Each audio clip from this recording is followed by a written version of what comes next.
सुखी आणि आनंदी जीवनासाठी गीतेतील हे 5 उपदेश. मनुष्याने भविष्याची चिंता सोडून केवळ वर्तमानातील आपल्या कर्मावर लक्ष केंद्रित करावे. वर्तमानात मेहनत परिश्रम घेतले तरच भविष्यात फलप्राप्ती होईल. म्हणजेच आता काम केल्यास भविष्यात सुखी, समाधानी, आनंदी जीवन जगता येणे शक्य होऊ शकते.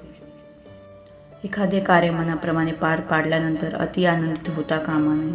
अशाने चूक होण्याची शक्यता अधिक असते. तसेच आपले कार्य यशस्वी ठरले म्हणून कोणाचा द्वेष आणि ईर्ष्याही करू नये. मानसिक शांतता आणि प्रसन्नता ठेवण्यास याचा उपयोग होऊ शकतो.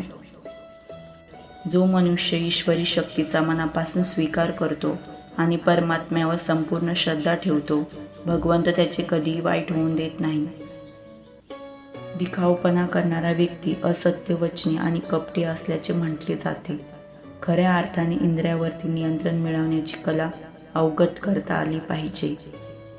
इंद्रियावरती नियंत्रण म्हणजे अपेक्षा, आशा, इच्छा, आसक्ती याच्यावर नियंत्रण मिळवणे होय. असे केल्याने समाधान, खऱ्या निव्वळ आनंदाची अनुभूती घेणे शक्य होऊ शकते. पृथ्वीवर जन्म घेतल्यानंतर मनुष्य कोणते ना कोणते कार्य करण्यासाठी बाधिल आहे. प्रत्येक व्यक्तीचे काहीतरी वैशिष्ट्य, वेगळेपणा असते. आपल्यातील प्रतिभा ओळखून कार्य करत राहणे उपयुक्त ठरते. आवडीच्या कामात आनंद मिळतो आणि यश व प्रगतीचे मार्ग प्रशस्तही होऊ शकतात.